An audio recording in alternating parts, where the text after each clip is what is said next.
let's talk about this one. So, Canucks versus Kings. It's home game. Everyone's excited because that Vanek Gagne-Besser line just came off of a magnificent 12-point night.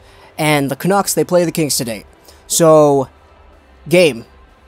I think the biggest, most important, and I think the story that everybody wants to talk about from this game is just the fact that the game-winning goal of the Kings was a too-many-men goal that really, if anybody who could count was looking at the ice, would have been able to say, stop, we're not doing this right now, you guys, you got too many men, you guys got 7 skaters on the ice. Nick Kyprios on the CBC broadcast, he tried to combat this, and he tried to ease the pain a little bit. He tried to soften the blow for Canucks fans, saying, hey, the too many men didn't affect the play, the Canucks had 7 skaters on the ice as well, but fact of the matter is, this goal shouldn't have counted, and I think everybody who was watching this game knew that that goal shouldn't have counted, but it did. It ended up being the game winner, and Canucks lose this one. I mean, it's good for Team Tank. Honestly, in my opinion, it's great for Team Tank. It's just, you never want to see your team lose like this. Watching the team lose a hard-fought kind of game, it never feels good, and especially when you lose like this. Oh boy. So there are a few other stories that I wanted to talk about in this game, not just talking about the goal. I know it's in the thumbnail and everything, it's the title and all that, but there are a few other good stories that came out of this. First off, Troy Stecher. He got himself his first goal in like 30-something games. That was great. Good for the Richmond native. His celly was fantastic. I adored his celebration, and that was absolutely awesome. A little bit later, coming down the line with Troy Stecher, though, he got clipped. His arm kind of did a thing when he got hit by, I think it was Muzzin, in the LA zone, and he immediately went down the tunnel, and I, for one, I thought it was done. I thought this was, okay, this is going to be another injury, it's Troy Stecher out, it's the BC Richmond boy, and it's another right-handed defenseman out. Oh boy, we've had way too many of those lost recently. But he came back. I'll give him credit. He came back, so that's all good.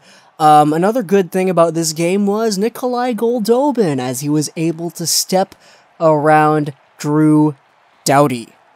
Yeah, that's right. He cut to the backhand, and he faked out DREW DOUGHTY. You don't do that to DREW DOUGHTY that often, and when you do, it's only because your name is Nikolai Goldobin, and you're really, I don't want to say lucky, but you got a good mindset, a framework of confidence and skill in order to be able to even attempt something like that on a player of Doughty's caliber. And Goldobin, he comes in, goes on the backhand, he does the good old skate right, shoot left kind of thing, and Quick doesn't get the blocker out in time. That was a good goal. I really liked seeing that one. It was fantastic seeing him stride in through the zone like that. And then Nic Dowd with the next Canucks goal. Really, what a good play by Marcus Granlund. You could tell the whole way he was thinking pass. And he passes it. Nic Dowd in, I think it's his first game since being traded from the LA Kings against the Los Angeles Kings. He takes it, he shoots it, it's in the net. He's really hyped about it. Everybody in the building is going nuts because we got our lead against the Kings. But then they score 2 more. Then the game's over. That's basically all that happened in this game. But overall, I kind of wanted to talk about it a little bit because, first off, I don't think Markstrom was necessarily quote-unquote bad in this game. I mean, you can hear the uncertainty in my voice when I say that, and I think that kind of tells the story on just what I believe of Jacob Markstrom right now. Because if you look at the game, I mean, he let in 4 goals. There were 36 shots. Okay, 32 saves, 36 shots. You can't get too pissed off with a performance like that. But I really think the thing about these goals is, well, the defense. There were so many goals I wanted. Okay, let's go over the first goal. Tyler Toffoli. Tyler Toffoli's goal on the Canucks, on Jacob Markstrom in this game. It wasn't necessarily like a play set up by him. It was just a goal where the guy shoved it out in front and he hit it in. Michael Del Zotto. He's the left defenseman on this play. He completely abandons his role, leaving Thomas Vanek to naturally fall into that little place where he is, quote-unquote, the check for Tyler Toffoli in that moment, but he's too far out, so he can't really do anything.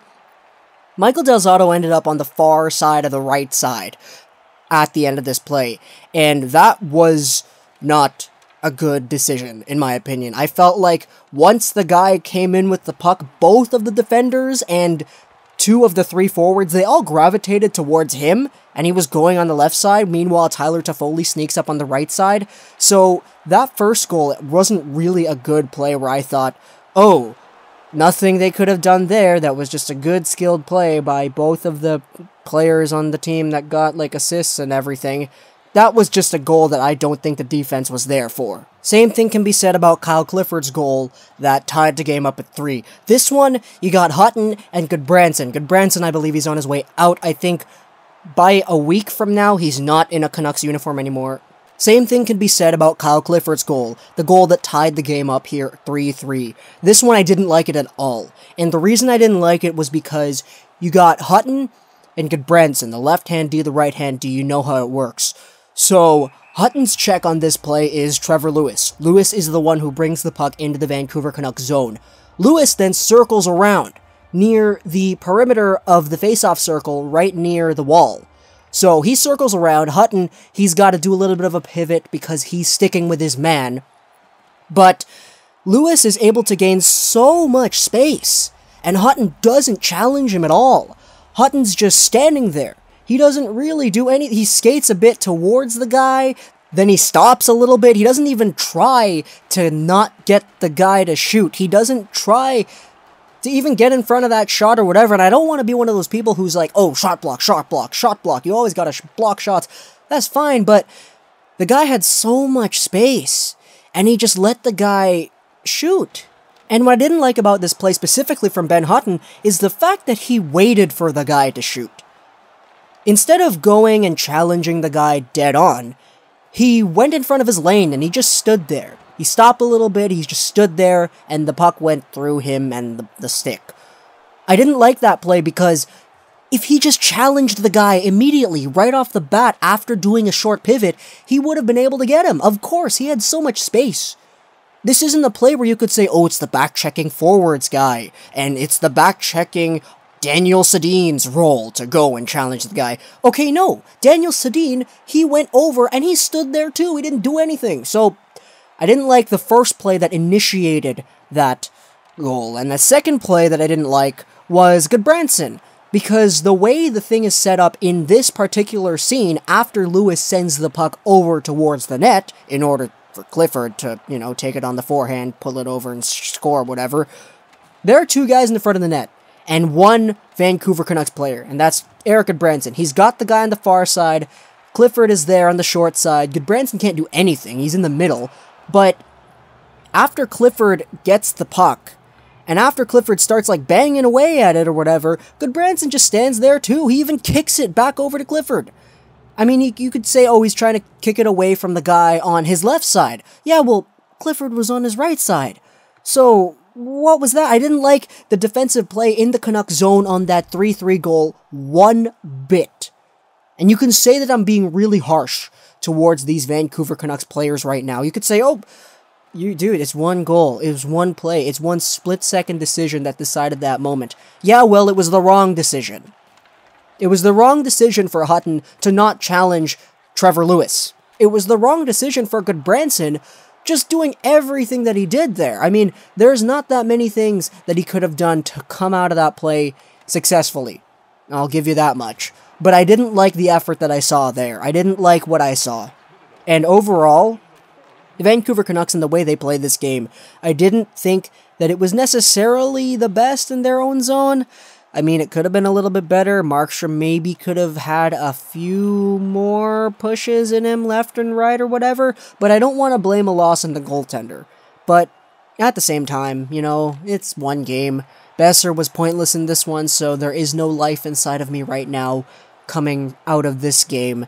And at the same time, you know, we got sort of a good story. Stecher came back, so that's good. Goldobin got a goal, that's good. Dowd got a goal against his former team, that's good. Canucks lost, so Team Tank is succeeding, that's a +2 for Team Tank, that's good.